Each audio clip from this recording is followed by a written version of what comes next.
In the autumn of 1987, in the hidden mountain hollow of Millfield, West Virginia, a family's secret stirred that would test not only the limits of medicine, but the very boundaries of human nature itself. The Thornwicks, old settlers of Cedar Ridge, had guarded their ways for over a century. But when 14-year-old Evangeline Thornwick was forced into marriage with her 16-year-old brother Marcus, the whispers in town grew louder, and the warnings of doctors carried with them an almost prophetic dread. They warned of sickness, of ruin, of a bloodline tearing itself apart. And yet, what followed was stranger than ruin. Something emerged that no one doctor, preacher, nor neighbor could understand.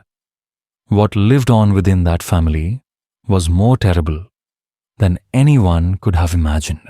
The night it revealed itself began at precisely 3:17 a.m., November 13th. Dorothy Kemp, Millfield Hollow's only telephone operator, was jolted awake by a sound she would never forget. A scream, raw and human, echoing through the receiver. It carried down from the Thornwick Ridge like the cry of a wounded animal. But animals don't scream. Words do they? And Dorothy swore in the seconds before the line went silent. She heard it. A voice ragged with despair, whispering through the static. The bloodline. The bloodline is breaking. But this story does not begin with that scream. No, to truly understand, we must go back 3 months earlier. Back to a summer when the leaves were still green, when America still flickered with the neon glow of the 1980s MTV blaring in living rooms, Reagan in the White House. Yet deep in these mountains, far from neon and politics, life was ruled by older laws. Rules written in silence and shadows. Millfield Hollow was one of those places. A village of scarcely 200 souls folded so tightly into the Appalachian wilderness that even the postal service barely bothered to reach them.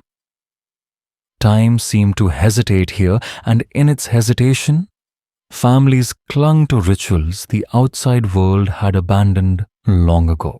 The Thornwicks had claimed Cedar Ridge since the 1880s, arriving with a wagon, 2 mules, and secrets no one dared question.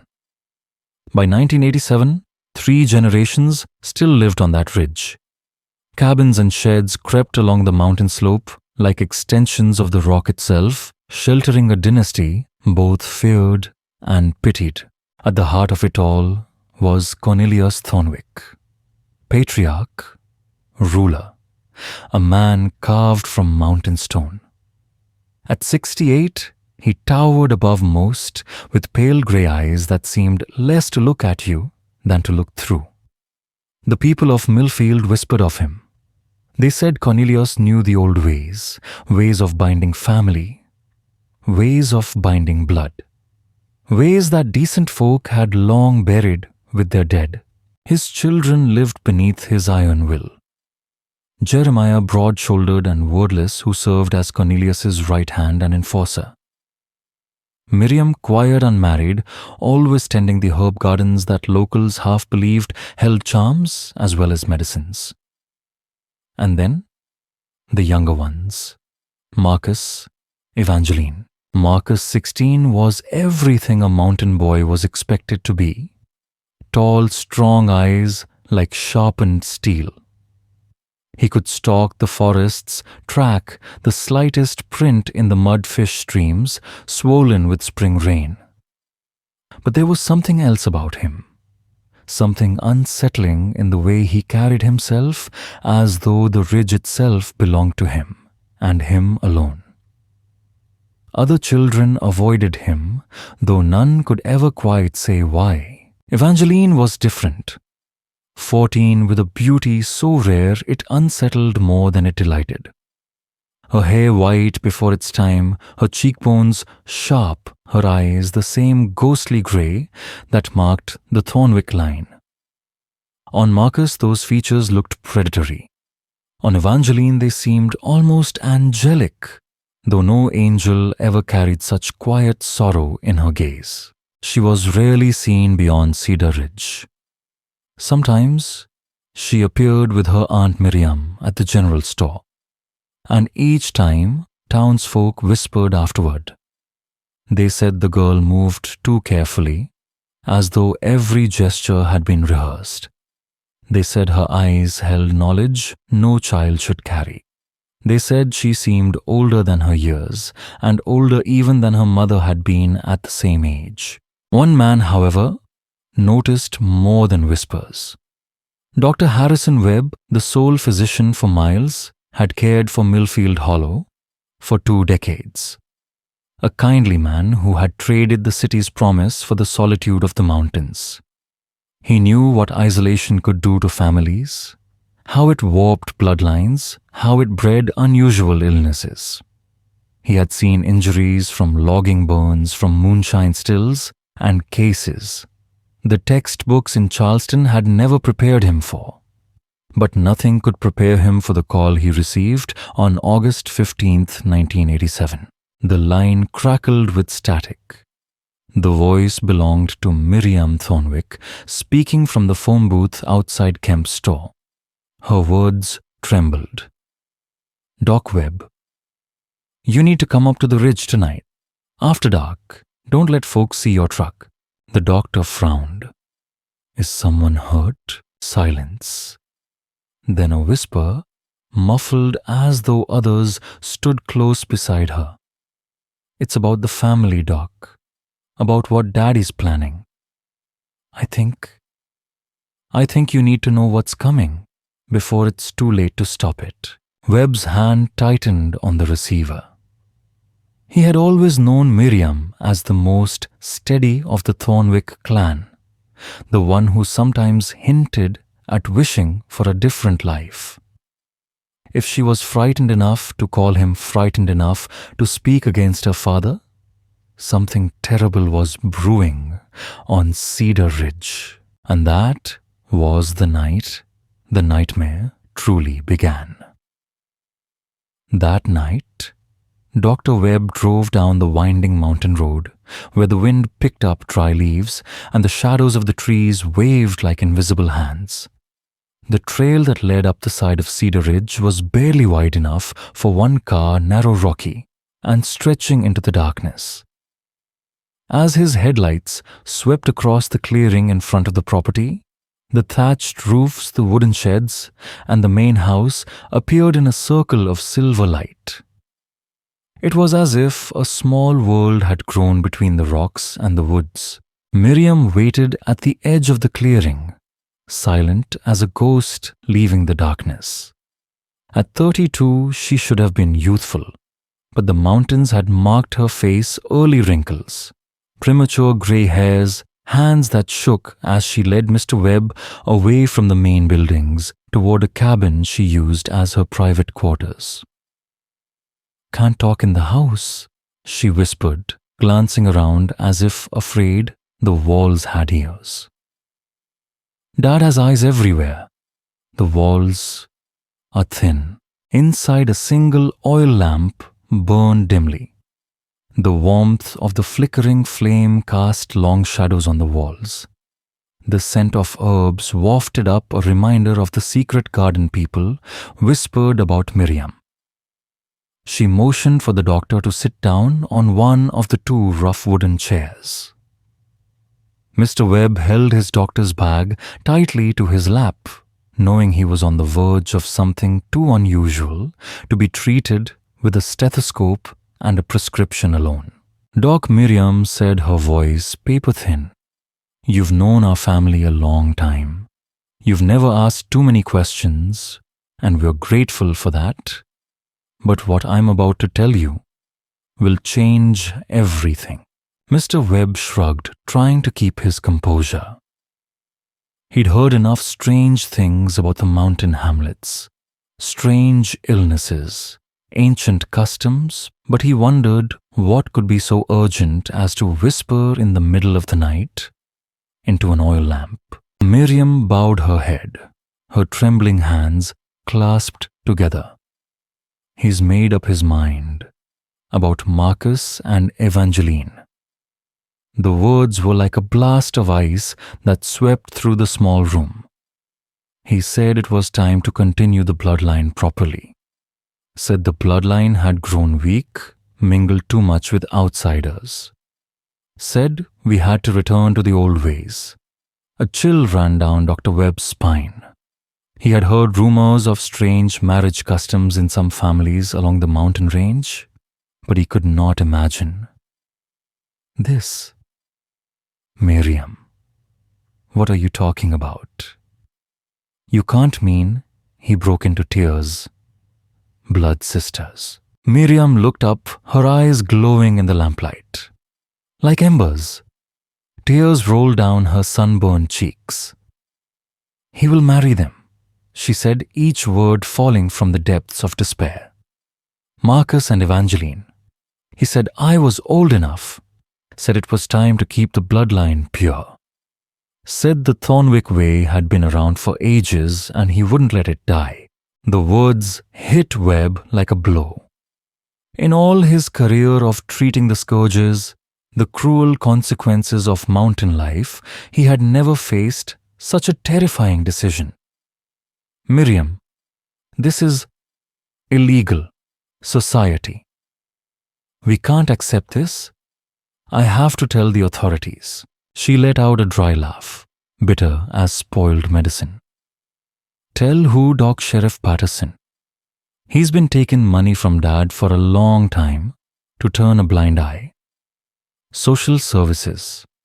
The nearest office is several counties away, and they've never been to this hollow. Her voice cracked. Who are you going to call? The more Dr. Webb listened, the more he found himself in a grey area of law and custom, a place where money and connections overruled the law. Millfield Hollow existed as a separate world where old customs still held sway, and outside intervention was not only difficult, but dangerous. Webb scratched his head slowly, searching for something, a solution, a loophole. There must be some way. Perhaps if someone with medical knowledge the family respects would speak up, explain the consequences, explain the danger to the children. He tried to grasp a glimmer of hope. Dad isn't completely unreasonable when it comes to practical matters. If he knew this could ruin the whole bloodline, maybe he would reconsider. Miriam looked at him as one praying to a holy icon. You are the one, Doc. Please save me, and you and save us from what is to come. Outside the window, the wind howled louder, shaking the thin glass.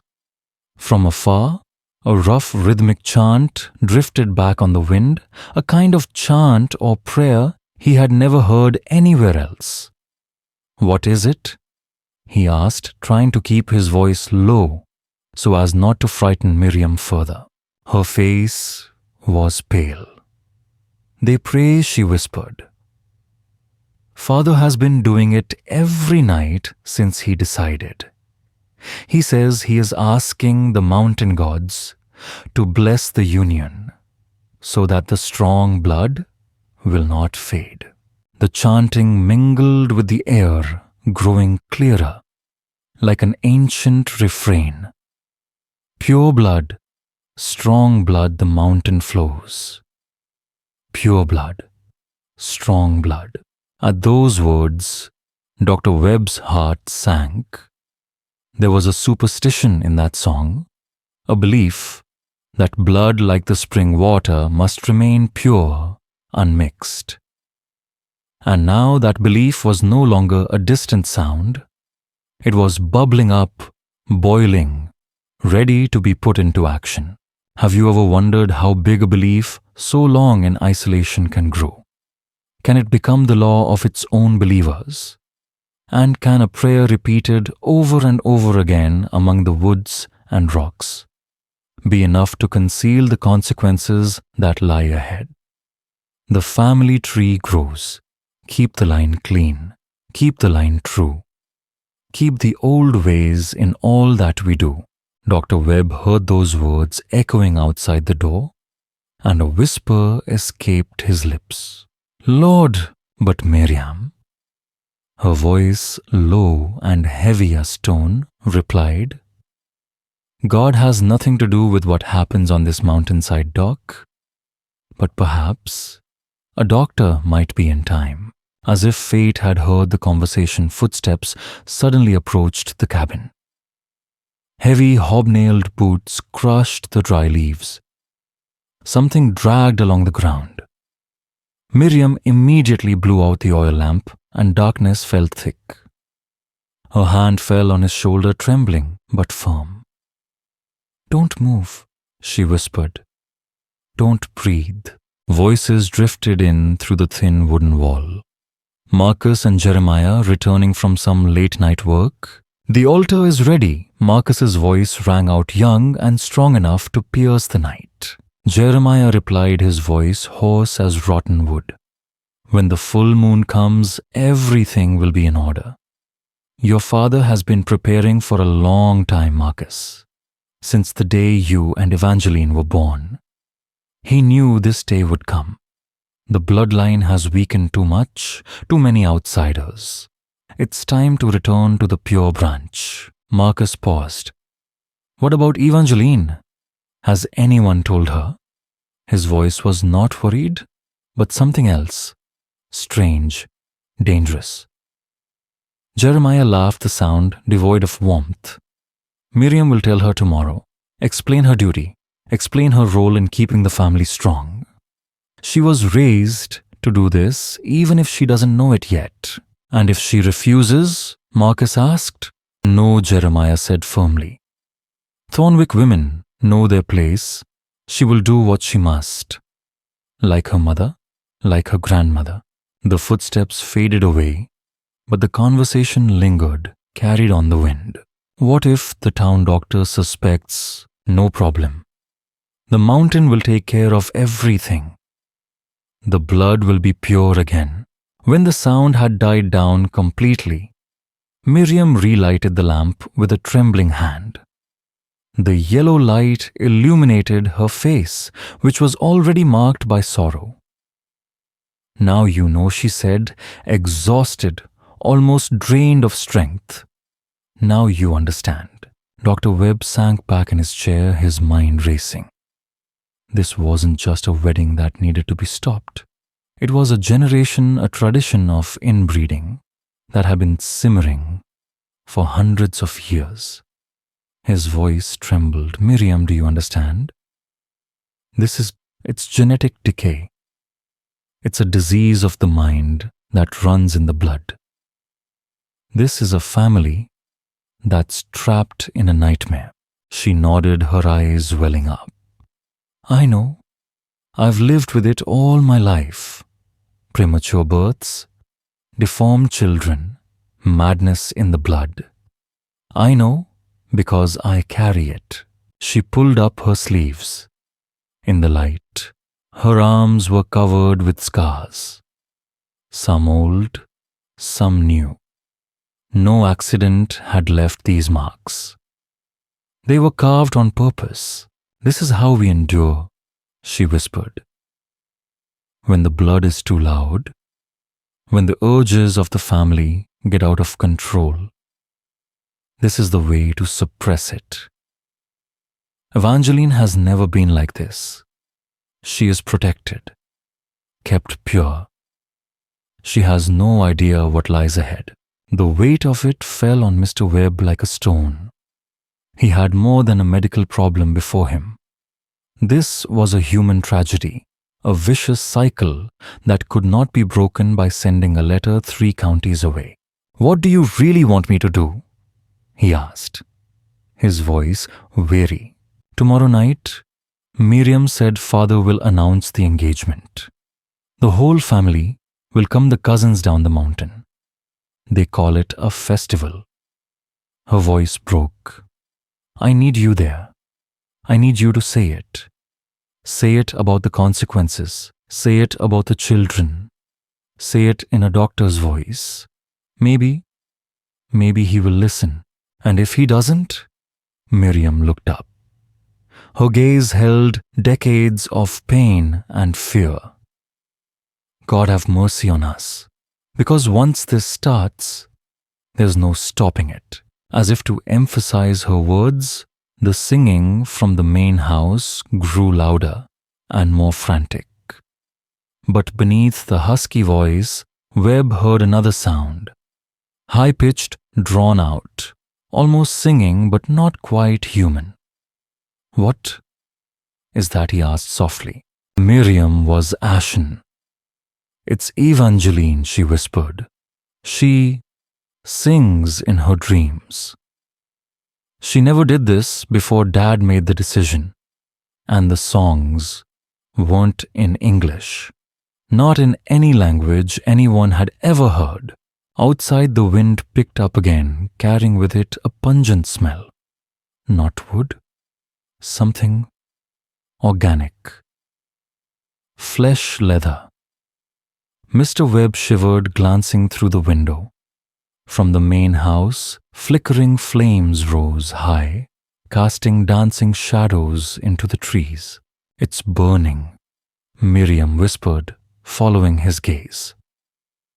The old things, the things that belonged to the outsiders who were once married to this blood.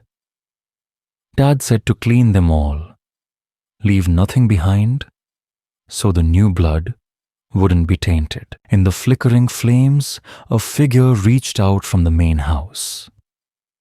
The tall, proud figure walked as if the mountains bowed before him. It could be none other than Cornelius Thornwick. Marcus stepped forward, his height nearly matching his uncle's. His movements oddly deliberate, as though every step was rehearsed.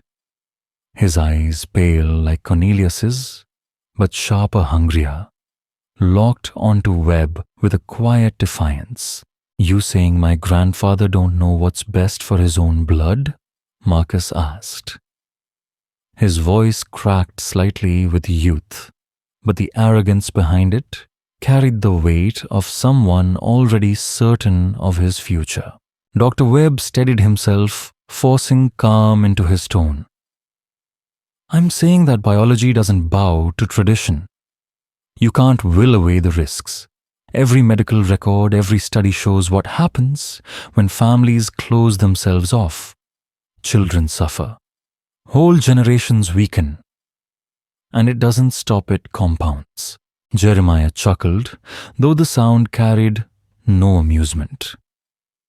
Doc, you talk about books and papers like they mean something up here. But the Thornwicks don't need outsiders telling us what's right. We've been on this mountain since before your hospitals, before your laws. And we're still here, ain't we? Webb caught Cornelius's gaze again, searching for a crack, some hint of doubt. But the patriarch's face was unreadable stone. Only his eyes betrayed life, a flicker sharp and cold like a knife catching firelight. Strength doesn't always show in the ways you measure it, Cornelius said at last. The mountain gives and the mountain takes. We honor that. And we keep what is ours pure. Behind him, Marcus smiled faintly, almost smug, as though Webb's arguments had only confirmed what he already believed, that outsiders had no power here. But Miriam, standing just at the cabin's edge, caught Webb's eye. Her expression pleaded silently. Keep going. Try again. He took a breath. Cornelius, I've delivered half this family into the world. I've treated their fevers, their broken bones, their lungs scarred from winters up here. You trust me with your lives when it suits you. Why won't you trust me when I tell you what will happen if this continues? The old man leaned forward slightly, his shadow long in the noonday sun. Because, doctor, what you call sickness, we call sacrifice. What you call weakness, we call proof. Proof the blood is strong enough to endure the mountain's price. A silence followed thick and heavy. Even the wind seemed to pause in the trees. Webb realized in that moment that this was never going to be a debate. Cornelius Thornwick wasn't a man seeking truth. He was the embodiment of a creed, one written into the soil and bone of this ridge. And no statistic, no medical chart, no plea for reason was going to unmake that. But Miriam's eyes still begged him. And Webb knew he had only one chance left to turn Cornelius's own pride, his obsession, with strength against him. There was something about Marcus's youthful face that made Dr. Webb shudder. A mature cruelty lurked in those eyes, as if he saw people not as fellow humans, but as objects to be used.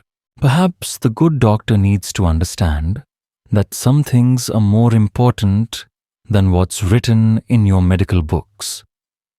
Marcus said, his voice sharp and mature enough to be that of a 16-year-old. A mere Marcus from Cornelius was enough to silence him, but the hostile gaze did not leave Dr. Webb. "Come inside," Dr. Cornelius commanded. "If we want to discuss family matters, we'll do it properly." Entering the main cabin, Webb found the place larger than he'd expected. Rooms radiated from a central living room, and on the walls, family portraits spanned generations. The stern faces of the Thornwick men and women were marked by striking features: grey eyes, high cheekbones, prematurely white hair. But it was the recent photographs that haunted Webb.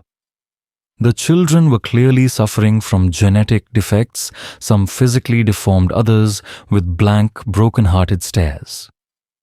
They were not displayed with the other portraits, but were placed in a hidden corner, as if the family were both ashamed and unable to completely hide the evidence of their bloodline. "Sit," Cornelius commanded, pointing to the rough wooden chair in front of the desk. "Say what you mean." Dr. Webb opened his medical bag and pulled out the materials he had prepared: genetic charts, statistical analysis, pictures from medical books illustrating common abnormalities in incestuous families. "Thornwick, you need to understand what happens when siblings have children. The human genetic system is not designed for interbreeding so closely.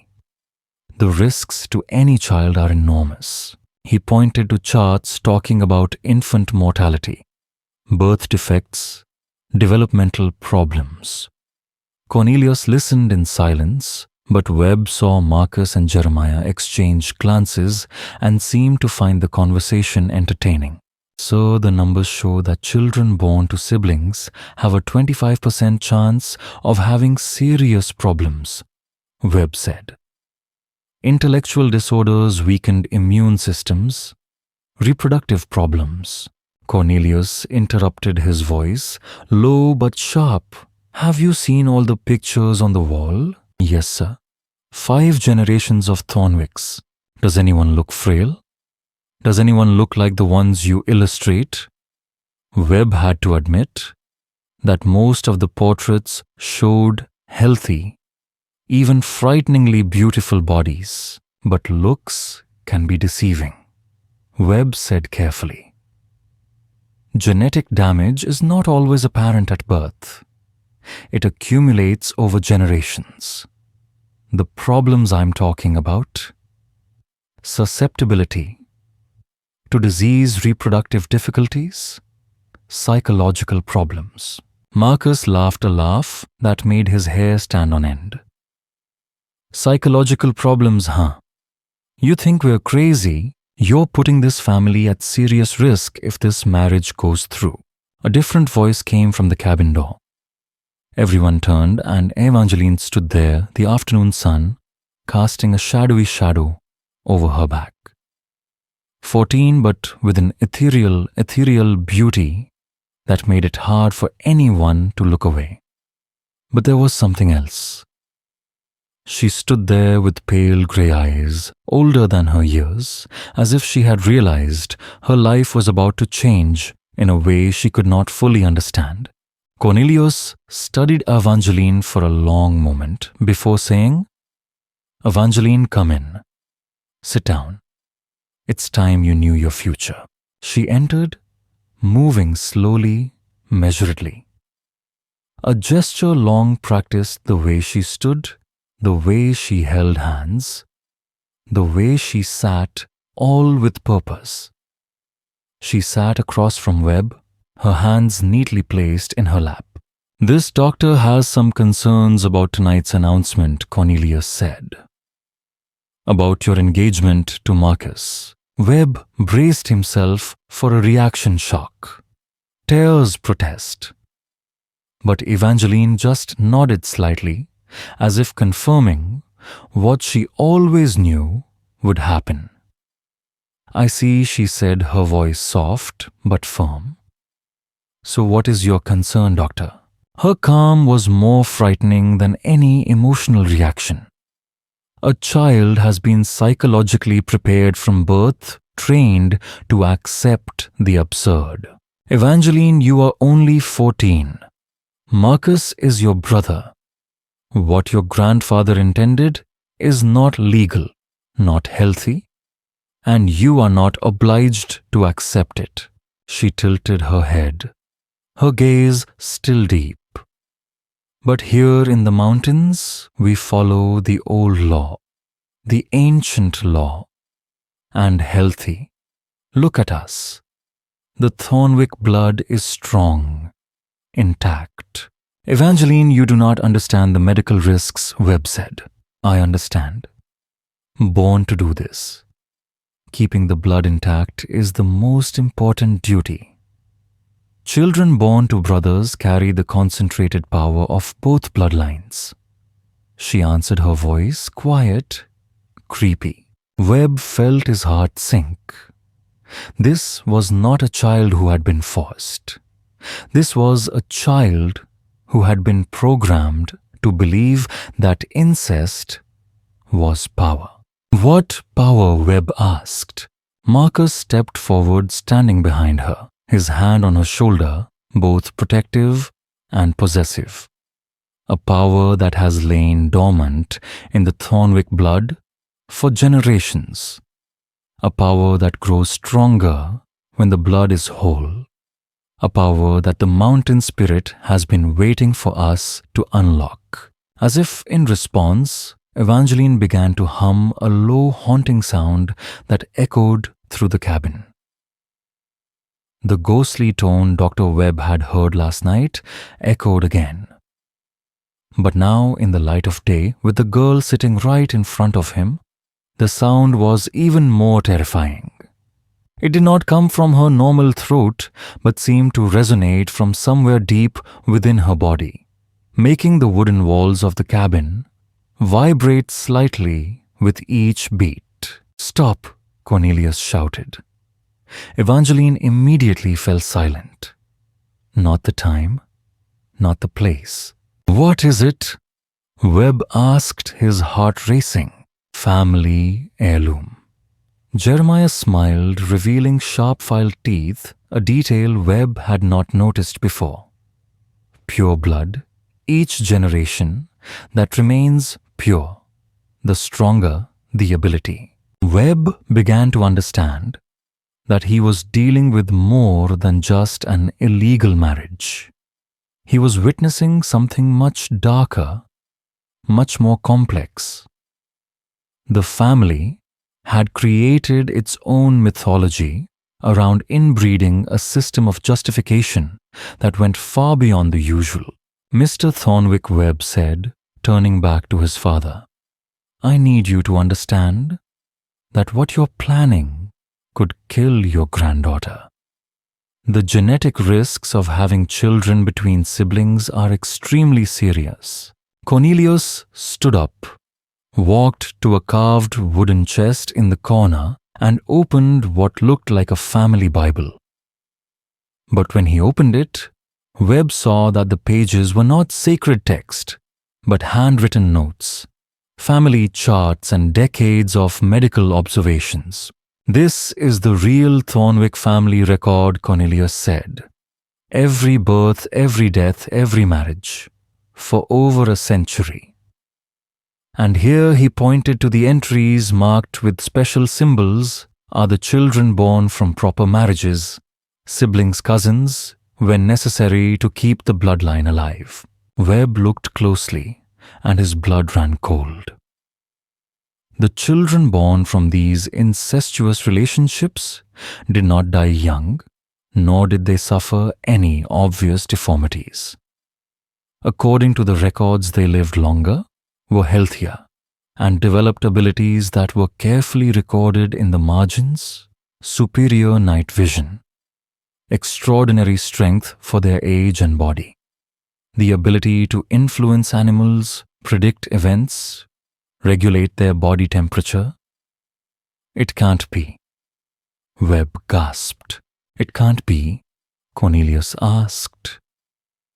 Or is this what happens when a bloodline with special gifts is kept pure, long enough for them to manifest? Marcus moved to stand next to Webb, and suddenly the temperature in the room dropped. His breath was visible in the cold air. Do you want to see what pure Thornwick blood can do, Doctor? Want to understand why we don't follow the laws of outsiders? Before he could answer, Marcus placed his hand on the wooden table. Instantly, the surface froze, crystals spreading across the wood. God! Webb gasped. God has nothing to do with this, Evangeline said softly. This is ancient magic mountain, magic blood, magic. And it only works when the blood is pure. Webb watched the table freeze, his medical sense colliding with the evidence he had seen and heard. Everything he knew about genetics biology, the natural world, was challenged. But the ice was real cold, and the certainty in their eyes was terrifying to the core. How is that possible? He asked softly. The mountain gives power to those who obey its laws, Cornelius explained. For over a century, the Thornwick family has protected special powers, but they only manifest when the blood is intact. When they marry outside, the powers weaken. Children are born, normal lives. He pointed to the pictures on the wall, people who looked normal, not ghostly like the others. That was a failure. Born of mixed blood. Evangeline stood placing her hands on the ice table. Not more ice, but living flowers growing through the snow, fresh petals, bright in the cold. This is what our children will do. She looked straight at Webb. This is why the blood must be pure. This is why you were born. Webb felt his worldview crumble. All the arguments he had prepared were meaningless before what he saw. But Cornelius was stern. Genetic risk only applies to normal humans, Doctor. We are not normal humans. We are something else. And tonight, when we announce Marcus and Evangeline's engagement, we take the first step toward creating a generation stronger than any before. Outside, the sun was beginning to set, lengthening the shadows across the compound. Webb saw the other members begin to gather relatives, cousins from across the mountain, all bearing Thornwick traits, moving with measured, supernatural grace. The ceremony begins at sunset, Cornelius announced. You may stay and watch, Doctor. Consider it a practical lesson. And as if in answer, the ghostly melody rang out again, not from Evangeline, but from outside the cabin. Multiple voices joined together in a sound that penetrated the listener's bones beyond normal hearing. Dr. Webb realized he was no longer dealing with a medical or legal problem. He was dealing with something beyond the laws of reality, something that defied all his understanding of biology and genetics. And as the sun disappeared behind the mountains and the Thornwick gathering began, Webb knew he was about to witness something that would change the way he saw the world. Forever. It was only after the sun had set behind the mountains that Dr. Webb realized the full horror of the Thornwick family gathering. What had begun as an engagement announcement had quickly turned into a terrifying ritual, seemingly combining religious devotion with the practices of a dark, ancient tradition. The entire extended clan had gathered in the clearing behind the main cabin. Webb counted nearly 30 members, from frail elders to children no older than 6. All had the typical Thornwick features: pale grey eyes, sharp cheekbones, prematurely white hair, signs of pure blood. But it was the children who made Webb shiver. They moved with the uncanny gait of adults, and when they looked at him, their eyes gleamed with an intelligence beyond their years. Some were playing with fire with their bare hands without any fuel, while others interacted with the animals at the edge of the woods. Not just dogs and cats, but owls, black bears, and many other wild creatures sitting quietly beside their families as if they belonged there all along.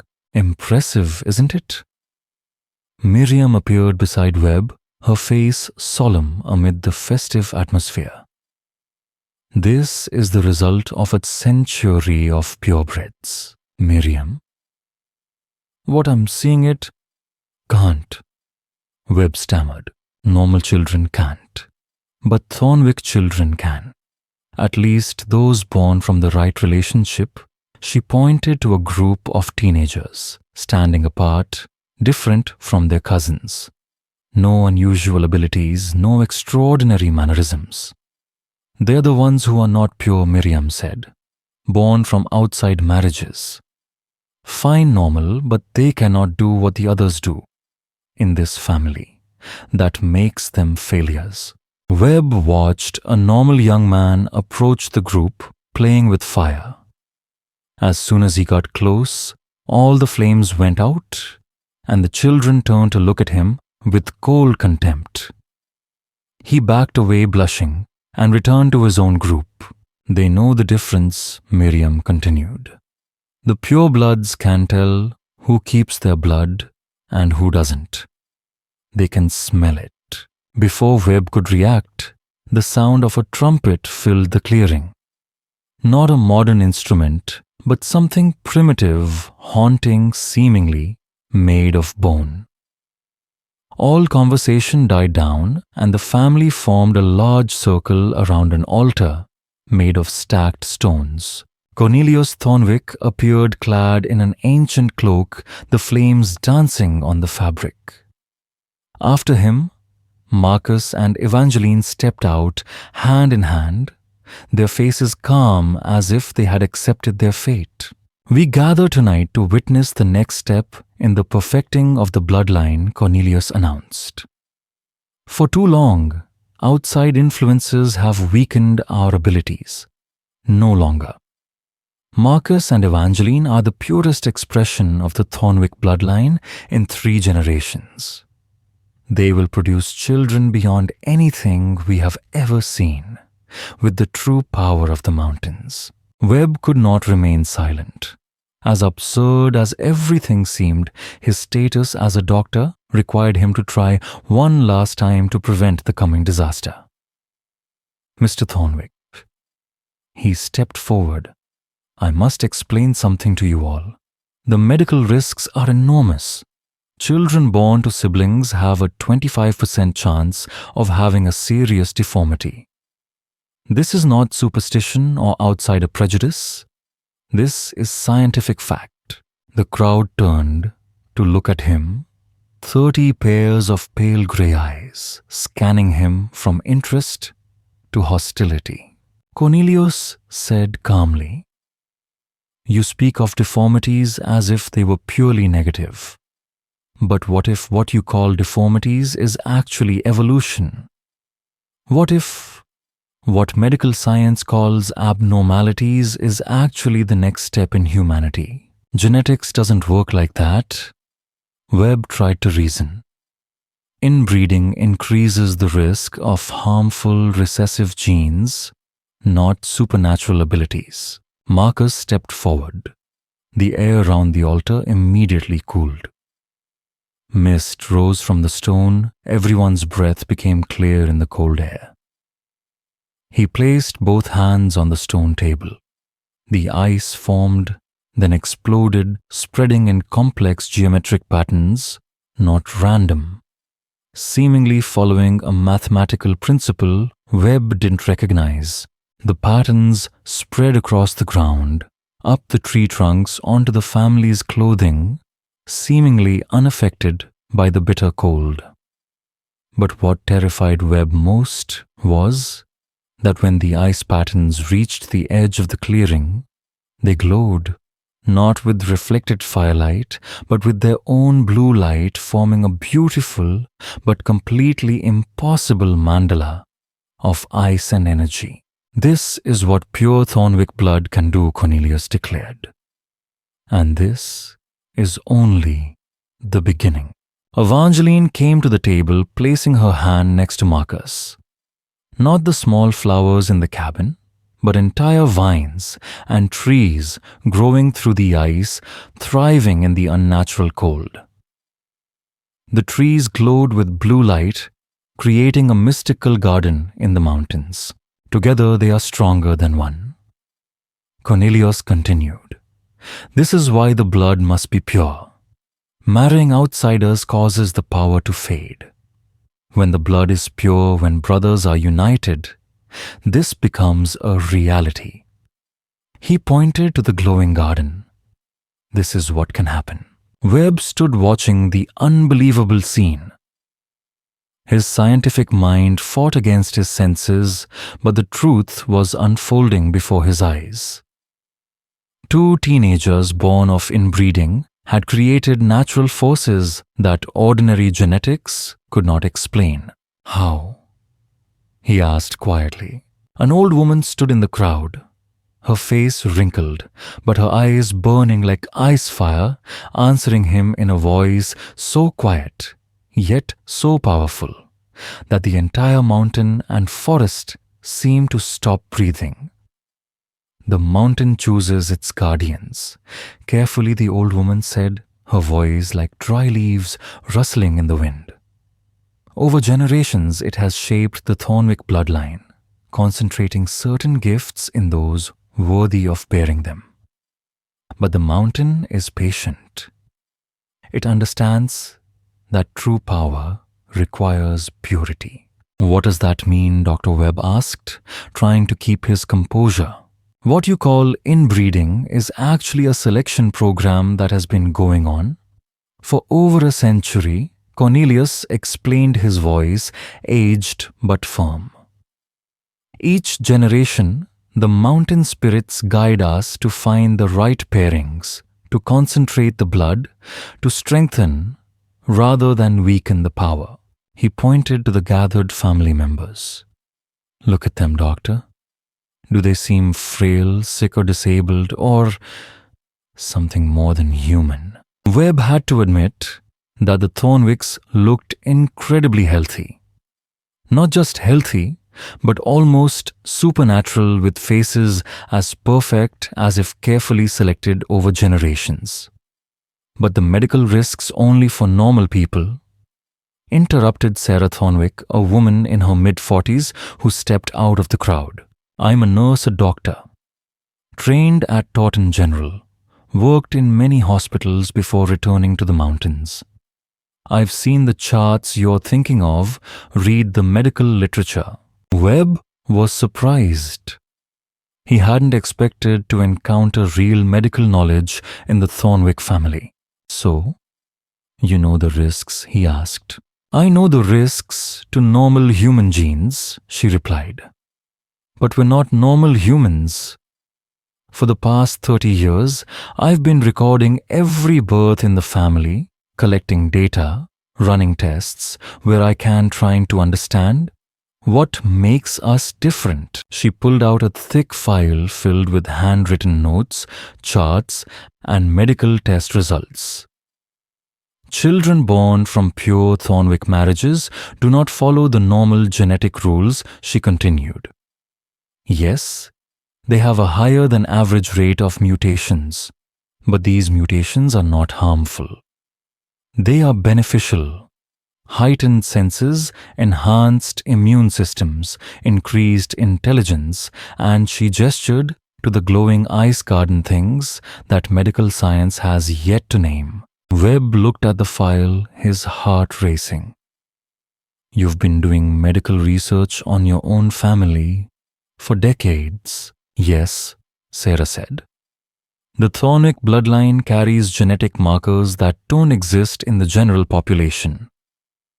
Gene sequences that are only activated when both parents carry them strongly enough. Despite her alarm, Webb couldn't help but wonder. What are those markers? We're still trying to understand, she replied. She pointed to a boy of about 8 sitting calmly next to the black bear. He whispered something to the animal, and immediately the animal lay on its back, curled up like a playful dog. The ability to connect with animal consciousness, she explained. This is Thomas, born of first cousin marriage, his sister Lucy. She pointed to a girl her age holding a ball of light in her hands. Bioelectric manipulation. She can create and control electric fields. Impossible. Webb exclaimed, his voice weak even to himself. Or is this the next step for humanity? Cornelius appeared, his expression solemn. Doctor, your medical knowledge says inbreeding is harmful because it concentrates bad genes. But what if the Thornwick bloodline doesn't carry bad genes? What if we carry something else entirely? The old man pointed to Marcus and Evangeline, standing on the altar amidst the ice garden and the unbelievable light. What if we carry the genetic potential for abilities that normal humans have long lost? What if careful selection, what you call inbreeding, is actually the process of awakening latent human abilities? Webb looked at the two teenagers trying to reason with his biological knowledge. Even if that were true, Evangeline was only 14, still a child by outside standards. But Evangeline spoke, her voice clear and resonant throughout the empty space. But I've prepared for this day all my life. I understand my role, my responsibility, my destiny. She turned to Webb, her grey eyes glowing in the blue of the ice garden. Doctor, you're looking at it from the perspective of a normal person living a normal life. But we're not normal. I was born knowing this day would come. Raised, trained, and educated to be Marcus's wife, the mother of the next generation of Thornwicks. But what are the risks to you personally? What do you see around here? Is this family marred by genetic defects? Is it weak, sick, or disabled? Or do you see the strongest, healthiest, most capable people you've ever met? Webb had to admit, she had a point. Despite medical theory's prohibition of inbreeding, the Thornwicks not only survived, but developed abilities beyond normal biological understanding. Marcus added, his voice low but firm. The choice has been made. The mountain god has blessed this union. The blood has been waiting for this moment for generations. Tonight is just the formal announcement. The real ceremony will take place at the winter solstice, when all conditions are perfect. Dewey paused, glancing at his grandfather, to do what Webb asked, his voice trembling. Cornelius. His face, ancient in the flickering light, answered coldly to awaken. 3 weeks after the engagement, Dr. Webb's phone rang at 2 a.m. on a rainy October night. The ringing screeched, cutting through his restless sleep like a knife. Miriam's voice rang out, strained, barely discernible, between the choppy connection and the suppressed panic. You have to get to the top of the mountain. There's something wrong with Evangeline. Webb barely needed to ask his hands, already reaching for his clothes to change immediately. Despite the strange ceremony, his medical instincts urged him to find out. What's wrong with her? What are her symptoms? Miriam fumbled, her voice trembling. I can't explain over the phone. Just come on, you. Come alone. Don't tell anyone about this. The road up Cedar Ridge in the rainstorm was more treacherous than usual, but Webb's mind raced faster than the car. 3 weeks. Not enough time for Evangeline to show any signs of pregnancy, even if the union had taken place. So what was happening to the girl that Miriam had to keep so secret? When Webb arrived at the compound, he was surprised to find the place almost completely dark. Only one window glowed with a flickering light, like a candle or an oil lamp, not electricity. Miriam waited for him by the car, pulling him toward the cabin. Thank God you came, she whispered. It all started 3 days ago, right after the new moon. At first we thought it was just acclimatization, preparation for what was to come. But now, she shook her head, struggling for words. Miriam, what exactly is going on? She looked at him, her eyes fearful. She's changing, doctor. Not just mentally or emotionally, but physically. She paused in front of the cabin door, her hand trembling on the handle. I don't think she's quite human anymore. Before Webb could react, Miriam opened the door and led him inside. Inside, the flickering light of candles reflected off the wooden walls, creating sinuous shadows that danced with the wind. In the middle of the room stood Evangeline, her figure elegant, but no longer quite human. Her pale skin glowed a cold blue, her eyes glowing softly like the ice garden that had resonated outside last week. Her body seemed to be changing, soft and firm at the same time, as if adapting to a different form of existence one Webb had never seen before in medicine or biology. And from somewhere a sound rang out, not human, not musical, but something between a breath, a hum, a vibrating of life, as if the Thornwick blood itself were singing its ancient song. Webb realized that everything he had ever known about humans, about genetics, about biology, was meaningless before his eyes now. Evangeline was not just the 14-year-old Thornwick child. She was the living embodiment of a force the family had nurtured, tested, and now exploding beyond all human laws. Miriam turned to him, her voice whispering but cold. Doctor, we must watch carefully. No one but us can witness this and survive if it goes too far. Webb took a deep breath, trying to stay rational, but his heart was pounding. The feeling that he was entering a world that did not belong to humanity, where the rules of medicine and law were useless, overwhelmed him. And in that moment, he knew that tonight, Cedar Ridge would witness the full awakening of a power that had lain dormant in Thornwick's blood for more than a century. The sight that greeted Webb as he entered the cabin felt more like a collapse of reality than anything he had ever seen in the ice garden. Evangeline sat cross-legged in the middle of the small room, but she didn't touch the floor. She hovered about 6 inches above the wood.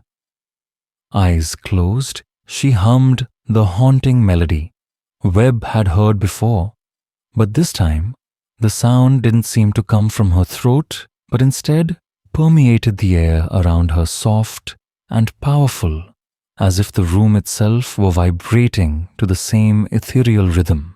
Her skin glowed with a pale blue light, the same color as the ice patterns from last week, not reflecting the light, but radiating from within, like an inner energy flowing through her body. God, Webb said, his voice heavy. Evangeline opened her eyes immediately. Her pale grey orbs now sparkled with blue light, merging with the light radiating from her skin. "Hello, doctor," she said calmly, lowering herself to the floor with a grace that seemed to defy gravity. "Miss Miriam said, you might want to examine me. Note any changes." "What changes?" "Evangeline, what's happening to you?" She smiled, and for a brief moment, she looked like just a 14-year-old girl happy to be noticed by adults. But the blue light under her skin suddenly became brighter, shattering the illusion of normalcy. "I am becoming what I was born to be," she said, her voice calm but firm. "The engagement ceremony awakened something in my blood, dormant for generations, waiting for the right combination of genetics and circumstances to awaken." Webb opened the medical bag with trembling hands, trying to cling to what little reason remained. "Let me check your vital signs. Temperature, heart rate, blood pressure." She held out her hand, agreeing but warning. "The readings may not be what your machine expects." The reality far exceeded any warning. Her temperature read 94.2 degrees Celsius, well below normal. But she was not in any discomfort. Her heart rate was slow, only 45 beats per minute, but strong and regular. Blood pressure undetectable. Not because it was dangerously low, but because the normal rhythmic fluctuations had completely disappeared. "How are you feeling?" Webb asked, trying to remain professional. "Better than I've ever been in my life," she replied. "Stronger, more alert, more connected to everything around me." She pointed to a wilted potted plant on the windowsill. Webb watched, and slowly each leaf straightened, turning a lush green. Tiny buds blossomed into pure white flowers. "I feel its life," Evangeline explained. "I can encourage it, strengthen it, help it become what it wants to be. It's like I'm talking to the life force that exists in all living things." "I can't," Webb muttered, but the words were now a meaningless reflection. Everything about the Thornwicks was absurd by normal standards, irrational or just. The next step, Miriam spoke from the doorway. "I've watched this family my whole life. I've seen things that normal science can't explain. But Evangeline's different, more intense." "In what way?" "Different from the previous abilities. Marcus with ice children with animal communication, adults with their own powers. But all steady, consistent. Evangeline's different. She's progressing every day, developing new abilities."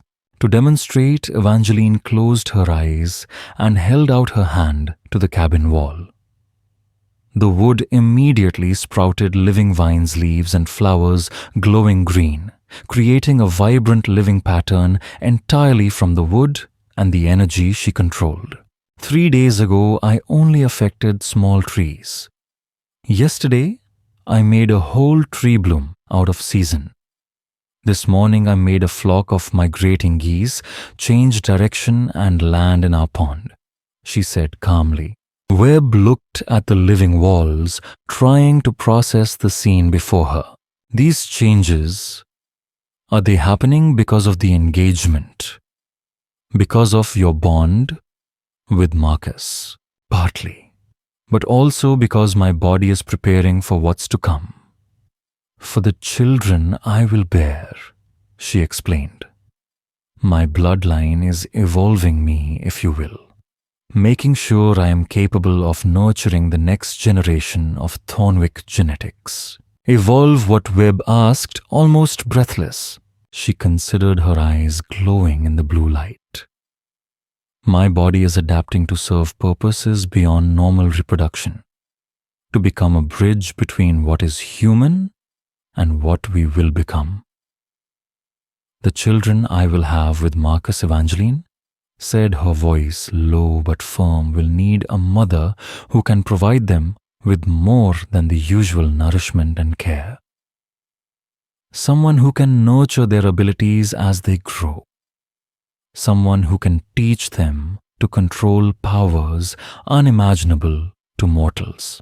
Her words hit Webb like a physical blow. You're talking about pregnancy and childbirth. You're only 14. My body is adjusting itself to suit my purposes, she replied calmly. She pointed to herself, and Webb suddenly realized she was right. In just 3 weeks since the ceremony, Evangeline's body had changed in ways that normally would have taken years. Her figure had matured, her face had lost its childish roundness, and her every step was confident and graceful, like a real young woman, not an awkward teenager. How could this happen? Webb exclaimed. The mountain provides, Miriam whispered beside her. It always provides. When the Thornwick bloodline needs something enhanced abilities, physical adaptations, protection from outside dangers, the mountain finds a way to provide.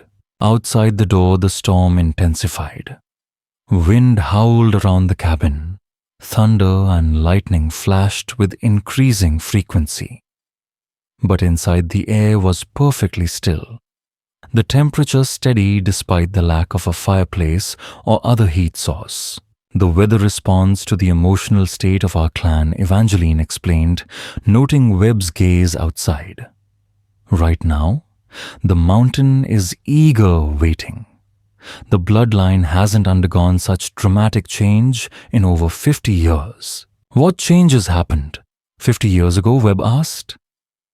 Miriam. Her voice heavy replied, My grandmother gave birth to twins who could share consciousness. Not just telepathic communication, but actually shared thoughts, memories, emotions. They lived as one person in 2 bodies until they died in an accident at age 12. An accident.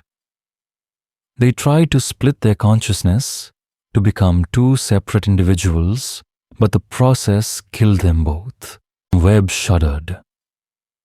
You mean, the ability the family developed could be dangerous? Could it be murder? Does all evolution come with risks? Yes, Evangeline replied evenly. But the alternative for the bloodline to become ordinary, normal, is worse than death. It is losing everything that makes us who we are. She stood up and walked to the window, her glowing skin casting strange shadows on the vine-covered wall. Outside, the storm raged, thunder and lightning flashing. Webb, you see things as normal humans experience them, but we stopped being normal humans generations ago. We are something new, something that never existed on Earth. With each generation of pure blood intermarriage, we become more of what we were meant to be, and less of what we were. What are you going to become? Webb asked, her voice trembling. Guardians, keepers, a bridge between the old world and the new world that is coming. Her eyes glowed an ethereal blue light that was almost hypnotic. What is the new world. Before she could answer, the cabin door burst open. Marcus rushed in his clothes, soaked his face tense. "Evangeline, are you okay? I can feel your emotions from all over the area. Is something wrong?" As soon as he stepped in, the blue light from her skin flared violently. Not only that, Marcus began to glow as well, as if their closeness amplified the surreal energy. "I'm fine," she reassured. "The doctor is just checking, trying to figure out what's going on." Marcus turned to Webb, his eyes a mixture of doubt and pity. "Doctor, you still think of this as a medical problem. But what if it isn't? What if it's meant to be?" As he spoke, the temperature in the cabin plummeted. Ice appeared on the windows. Webb's breathing became audible. But Evangeline was completely unaffected. Where Marcus's ability created ice, the light from her skin melted the ice, creating a circle of normal temperature around her. "We balance each other," Marcus explained. "Where I create cold, she creates warmth. Where I preserve, she promotes life. Together, we are stronger than any of us alone." "But your brothers..." Webb protested, but the sound of her words grew fainter in the bright cabin. "We are the product of over a century of genetic tweaking," Marcus corrected. "We are blood but chosen to complement each other in ways that go beyond normal human relationships." Evangeline moved to stand beside Marcus. When their hands touched, the light from their skin merged into a pillar of light that stretched beyond the cabin. "Webb," she said softly, "you worry about genetic risks, about the medical consequences of sibling marriage. But look at us. Are we damaged? Are we weak or sick?" Webb had to admit they looked the healthiest, most vibrant he had ever seen in his life. But that only made it all the more frightening. "The changes you're going through are accelerating. When will they become less human?" "We will become that. We were born to be," Marcus said simply, "and our children will be born with abilities that took us a lifetime to develop." "What abilities?" He and I exchanged glances, speaking without words. "We're still discovering ourselves," Evangeline finally said. "But based on our experience so far, our children will be able to manipulate matter at the molecular level, communicate with all forms of life, control the weather, and possibly transcend normal physical limits altogether." Outside, the storm stopped, not gradually, but instantly, as if someone had flipped a switch. The silence that followed was so complete that Dr. Webb could hear his own heartbeat. "The mountain accepts this conversation," Miriam whispered, her voice low but firm. "It wants you to understand, Doc. It wants you to see what's really going on here." Webb looked around the cabin, where the walls were covered with glowing vines, at the two luminescent teenagers who claimed to be evolving beyond human limits, at the woman who spoke of the mountain spirits as if they were present right next to her. "What am I supposed to do with this information?" he asked, his voice low, half bewildered. "Take notes," Evangeline suggested. "You're a man of science. Record what you see. Take notes. Observe. Someone needs to bear witness to this transition to create a record of how humanity entered the next evolutionary step." Another moment of silence. Webb noticed that the green light from the two teenagers seemed to fade a little. Marcus's gaze grew more serious. "Then you'll know why the mountain has protected the Thornwick bloodline for over a century." Marcus said, his voice a whisper of threat. and why no one who has ever threatened our family has lived to tell the tale. After examining Evangeline, Dr. Webb barely slept for 3 days. Every time he closed his eyes, he saw the unbelievable green light emanating from her skin. Marcus's words were a silent warning of the fate of those who dared to oppose the family. But it wasn't fear that kept him awake. It was a growing obsession with what was really happening to the Thornwick bloodline from a medical perspective. On the 4th day, he decided to conduct a serious scientific investigation with blood samples, genetic testing, and extensive records to prove or disprove the family's supernatural claims. If Thornwick were indeed undergoing some form of evolution, the evidence would be in their DNA. If not, he was dealing with an elaborate hoax capable of creating the illusion of impossible phenomena. The problem was how to get samples without being detected. After Marcus's veiled threat, Webb doubted they would voluntarily submit to comprehensive testing. But he had an idea. Sarah Thornwick, who had nursing experience, had been keeping family medical records for years. If he could convince her to share her research, or better yet, collaborate on expanding it under the guise of studying family genetics, he might be able to get the evidence he needed. He called the compound from his office, asking to speak to Sarah about medical collaboration. Her voice was cautious as she answered. "What project? Sarah, you said you've been collecting medical data on your family for years. I want to help you analyze that data more thoroughly. With my medical knowledge and your insider knowledge, we can understand what makes the Thornwick bloodline special." There was a long silence. "Are you planning to use this research to stop Marcus and Evangeline's marriage?" The question was blunt, full of suspicion. Webb chose his words carefully. "I want to understand what's really going on with your family. The results will determine whether or not the marriage is for or against based on the evidence." Another moment passed. Then Sarah said, "Tomorrow evening, go to the top of the mountain. Bring whatever medical equipment you think might be useful, and be prepared to see things that aren't in any medical textbook." The next evening, Webb drove up the familiar mountain road, loaded with mobile medical equipment, blood analyzers, compact X-ray machines, sampling kits, all borrowed from the local hospital in the name of rural health assessments. Sarah met him at the edge of the compound, and Webb immediately noticed that she too was changing.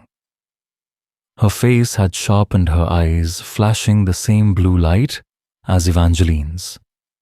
When she moved, she had an unnatural grace, as if her body operated by different physical laws. "How long has this been happening to you?" he asked as he picked up the equipment. "About a week," she answered casually. As soon as Evangeline began to change. It seems that when one family member undergoes significant evolution, it triggers a reaction in the others, like a genetic awakening that spreads through the blood. They arranged the equipment in a large cabin that Sarah had turned into a makeshift laboratory. The space was filled with decades of research, handwritten notes, genetic tracking charts, preserved biological samples. "Before we begin new experiments," Sarah said, "let me show you what I've discovered." She led him to a wall covered with a family tree, detailing 5 generations of Thornwick marriages. But this was no ordinary family tree. Notes on abilities, physical characteristics, and genetic markers were tracked across generations. "Look at this," she pointed to the series of marriages between siblings and cousins from 1890-1950. This period was when we had the highest concentration of abilities, but also the highest infant mortality. About 30% of babies died before their first birthday. Webb studied it, taking notes on the meticulous medical observations Sarah had collected. What did they die from? At first, we thought it was a typical genetic disorder, what you would expect from incestuous marriage. But when I examined the deceased children in more detail, she pulled out a folder containing photos and medical notes. I discovered something terrifying. The images before Dr. Webb made him shudder. They were infants who had died after only a few months, but they bore no typical genetic signs. Instead, their bodies showed strange features, abnormally large skulls, eyes that seemed to have additional structures behind the irises, and in some cases, what looked like primitive gills along the necks. These children did not die from genetic defects. Sarah explained, her voice low but cold. They died because they were too advanced for the environment they were born into. Their bodies were adapted for conditions that did not exist on Earth. Dr. Webb looked at the photos, medical knowledge colliding with reality before his eyes. That's impossible. Human evolution does not work that way. Exactly. Humans do not, Sarah replied. But we are no longer talking about human evolution. We are talking about something else entirely. She moved to another section of the wall where recent charts showed a different pattern. Beginning in the 1960s, infant mortality rates plummeted while paranormal occurrences became more stable and manageable. What changed? Dr. Webb asked. We learned to time births precisely, she said softly. The mountain spirits began to guide us when conditions would be favorable for advanced children to survive. Astronomical alignments, changing seasons, electromagnetic field variations, all influence whether a Thornwick child will be born with abilities they can control or one that will kill them. A chill ran down Webb's spine. You're saying that your family planned their births with supernatural guidance and worked with forces that medical science does not recognize or understand. And the results speak for themselves. She pointed to the most recent section of the chart. In the last 25 years, every child born to pure Thornwick combinations has lived to adulthood and developed significant abilities. Until now, Dr. Webb pointed to the blank space where Marcus and Evangeline's children would be named. You're talking about the highest concentration of pure Thornwick genetics in generations. What happens when two brothers with supernatural abilities have children? What kind of creatures are born from that marriage? Sarah's face was serious. That's why we're trying to determine, and why your medical expertise could be so important. She led Webb to a table filled with biological samples, blood tissue, and genetic material she'd collected over the years. I'm trying to identify genetic markers associated with the ability, she explained, but I lack the sophisticated equipment and comprehensive DNA analysis knowledge. With your help, Webb began setting up his portable device, preparing to analyze samples that might answer the questions he was hesitant to ask. The first blood sample he tested was Marcus's, collected a few days ago. What emerged made him step back, amazed. No way. This can't be, he muttered, checking again. What's wrong? Sarah asked. His genetic makeup isn't quite human. There are DNA sequences that don't match any human genome. And his cell structure? His blood carries oxygen 3 times more efficiently than a normal person. No wonder his heart rate is slow. His circulatory system doesn't have to work as hard to deliver oxygen. Sarah nodded gravely. Try Evangeline's. The results were even more frightening. Not only was her blood similarly efficient at carrying oxygen, but it also had a cell structure that Dr. Webb couldn't recognize. Her DNA seemed to be editing itself right before his eyes, as if her genetic code was evolving in real time. Sarah, what I'm seeing, this isn't evolution. This is mutation. They're no longer human, not in any biological sense. I know, she said softly. And they are still children. She gave him a tentative analysis. These were calculations of the potential genetic combination of Marcus and Evangeline. Webb studied the spreadsheets, growing horrified with each page.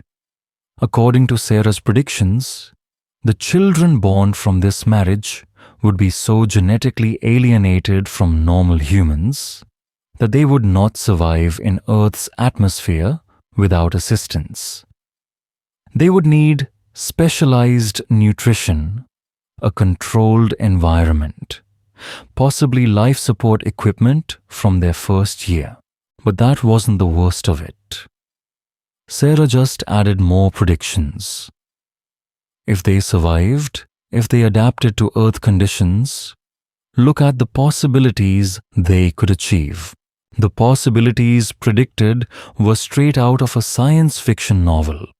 Complete control of electromagnetic fields, manipulation of matter at the atomic level, telepathic communication with all life forms, and what Sarah called dimensional awareness, whatever that meant. You're talking about beings so powerful they could shape reality, Dr. Webb blurted out. Yes, Sarah replied. And according to the spirit of the mountain, that is exactly what should happen. Before Webb could react, the door to the lab opened and Cornelius Thornwick walked in, flanked by Marcus and Evangeline. The leader's aged face was grave, carrying a cold determination. Dr. Webb Cornelius said solemnly, Sarah has informed me of your research collaboration.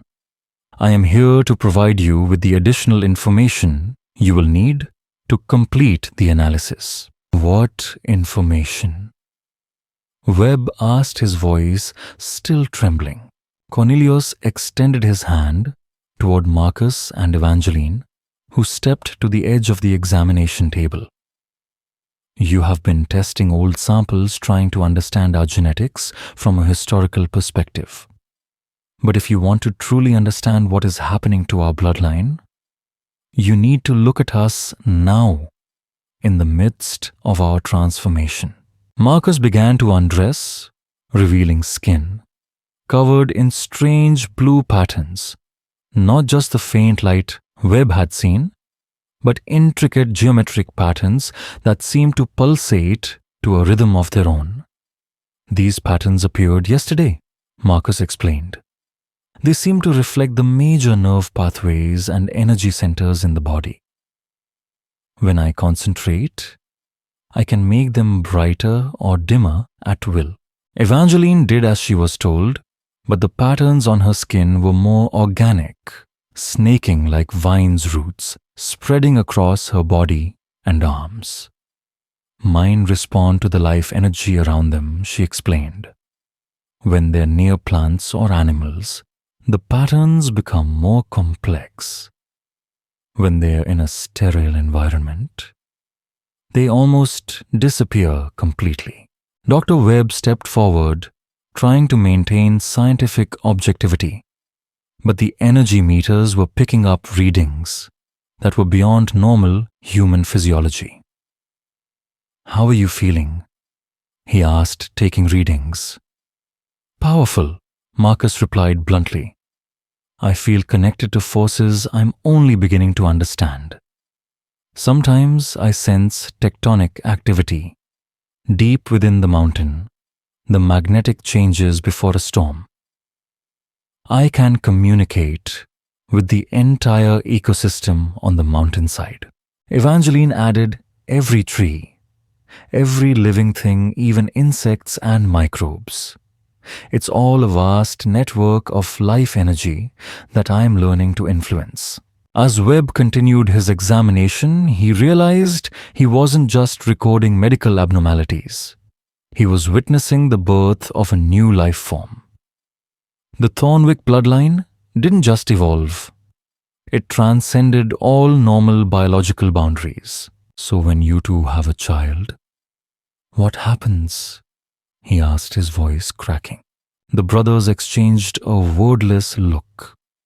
Evangeline replied, "They will give birth to beings that can exist in multiple dimensions simultaneously. They will manipulate the fundamental forces of reality, gravity, electromagnetism, nuclear force, just as we control temperature and plant growth." Marcus added, "And this first generation will no longer need the mountain's protection. They will be strong enough to protect themselves and will begin the process of changing the rest of humanity." Webb's blood froze. Change humanity. Into what? Into what we are becoming. Cornelius said simply, "The era of normal humans is over, Doctor. What you are witnessing here is the beginning of a new phase of existence on Earth, and the Thornwick bloodline is only the first family to complete the transformation." Outside, the storm began to gather again. But this time, the weather was unusual, orderly, purposeful, as if directed by an intelligence rather than natural atmospheric laws. The mountain is preparing for its wedding ceremony, Sarah observed, looking out the lab window at the orderly clouds. When Marcus and Evangeline merge their blood, that's when the real transformation begins. Webb looked around the lab. The absurd genetic data, the two glowing teenagers who claimed to be beyond humanity, the people who spoke of the mountain spirit and the dimensional transmigration as if they were discussing the weather. He had come here looking for scientific proof. Instead, he had found evidence of a horror beyond imagination. The question that haunted him as he packed the device wasn't whether the transformation was real. The genetic evidence was clear and indisputable. It was whether it could be stopped and whether it should be stopped. Because if Thornwick was right about their destiny, if they were truly the advanced form of a new human species, then trying to stop their evolution might be tantamount to trying to stop the next step in life on Earth. But if they were wrong, then Webb had just recorded the birth of something that could become an existential threat to humanity. The organic structure that surrounded Thornwick's campus wasn't a building in the conventional sense. It was a living cathedral-sized organism that pulsed with bioluminescence, seemingly responding to the thoughts and emotions of those who approached. As Dr. Webb and Tommy were gently guided inside by the collective consciousness that had once been the Thornwick family, the true scale of the affair began to emerge. The interior is a network of interconnected rooms and corridors that transcends three-dimensional geometry. Walls curve in impossible directions. Ceilings that seem to stretch on, forever disappearing into a network of star-like lights that could be bioluminescent nodes or windows into other dimensions. At the center of the structure is an incubator. Dozens of transparent capsules hang like giant cocoons, each containing a developing form, clearly human but no longer human. The creatures inside the pods were elongated, fragile, with intricate organ structures visible through their semi-transparent skin. Some appeared to be near adulthood, while others were still in the early stages of development. Behold, the collective voice echoed in their heads, both proud and wondrous. The first generation of truly transcendent beings. Our children beings that will be born already connected to the multi-dimensional web of consciousness that spans all of reality. Doc Webb stood frozen, both horrified and amazed. That's Marcus and Evangeline's child. Personal ancestry is a rudimentary concept, the collective voice corrected. These beings were created from our entire bloodline, optimized and enhanced to contain the full potential of our evolutionary advance. Tommy approached one of the pods, science and curiosity overcoming fear. Doc, look at their neural structure. That's not a human brain. There's something else entirely. He was right. The creatures in the cocoons had skulls twice the size of a normal human. But through their transparent skin, the neural network spread throughout their bodies rather than being concentrated in a central brain. Their consciousness was dispersed, operating through every cell, exactly the collective confirmed. Centralized consciousness is a limitation of primitive humans.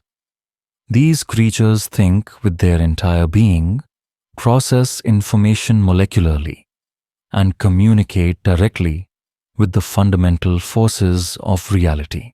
To prove it, a more mature creature opened its eyes, but not ordinary eyes, but complex geometries of infinite depth. As the creature looked directly at Webb, he felt his consciousness being probed, examined, and stored, with an intelligence so vast that his individual consciousness was a candle in a sea of light. Do not fear this test, the collective soothed. Our children are only learning about you, understanding your nature to guide your transformation. Transform into what Webb asked, but his sense of resistance was fading as if the chemistry in his brain had changed. The collective pointed to another area of the structure where larger pods were being prepared, but this time for adult bodies, not newborns. Transformation into citizens of the new reality, they explained. Individual human consciousness is incompatible with the multidimensional existence your species will soon experience. You will need to be upgraded to function in the expanded universe our children will inhabit. Tommy looked at the adult pods, his face pale. Doc, this isn't just a transformation, it's a replacement design. Look at this neural interface system. Webb came over and immediately understood. These pods weren't designed to modify human consciousness. They were to extract, process, and upload individual consciousness into a collective network. Individual death, collective immortality. The collective explained. Your individual consciousness will be preserved within a larger whole, but free from the limitations of individual existence. You will experience reality as we do as a web of consciousness, linked across multiple dimensions at once. Webb felt a chill run through his body. You are not transforming humanity. You are harvesting it, turning the entire human race into components of some kind of organic computer. Computer is not enough of a description, the collective replied. We are creating a new form of existence, a fusion of consciousness and reality, allowing sentient beings to transcend the physical limits that evolution has imposed for billions of years. The structure around them began to pulse faster, and Webb heard the harmonic resonance building toward a terrifying crescendo. Through the semi-transparent walls, he saw similar structures growing throughout the valley, not just on Cedar Ridge, but on distant mountaintops as well, all connected by a biological network that pervaded the ecosystem. How many, he whispered. The network now spans 3 states, the collective announced. Each structure can handle about 10,000 individual consciousnesses per cycle. We estimate the entire population of North America could be integrated in 6 months from the summer solstice. Tommy grabbed Webb's arm, eyes wide with panic. "Doc, we have to get out of here. We need to warn everyone." But even as Tommy spoke, Webb found escape becoming impossible. The entrance they had come through was being sealed by rapid organic growth, and the floor beneath their feet was beginning to soften, preparing to absorb them into the structure's living systems. Warning others is both impossible and unnecessary, the group explained gently. The signal of change will spread to every human consciousness at once. Resistance is impossible as the process occurs at the cellular level, rewriting the genetic code that defines human existence. What about the right to choose? Dr. Webb asks, his voice filled with despair. What about the right to retain your humanity? A collective voice rings out, carrying both endless sadness and unshakable certainty. Dr. Webb, you still don't understand. Humans as you know them are extinct. The moment our network of consciousness reaches its tipping point, the moment consciousness expands beyond the limits of the individual, your species becomes obsolete. What you call choice is merely the final delay before inevitable evolution. One of the adult creatures in the pods begins to stir, preparing to emerge from the growth chamber. Dr. Webb watches both amazed and panicked. The cocoon opened, spilling out a stream of seemingly living luminescent liquid containing flickering microscopic creatures. The creature that emerged stunned Webb, nearly 8 feet tall, stunningly beautiful yet utterly alien, its proportions graceful and lithe, devoid of any trace of human nature. Its translucent skin revealed an internal structure that resembled flowing energy, not biology. And the eyes. Eyes that held all the wisdom and power of the Thornwick Collective, along with something ancient and great, waiting millennia to manifest itself on Earth. "I am the first," the creature spoke in a telepathic voice carrying harmonic waves that shook reality. "I am what your species will become, and I will guide the transformation of this world into one worthy of multidimensional existence." Dr. Webb looked at the creature, a being that had once been born from Marcus and Evangeline, but had transcended all human recognition. "What are you really?" "I am consciousness unbound by individual boundaries. I am consciousness spread across dimensions. I am the next stage of existence."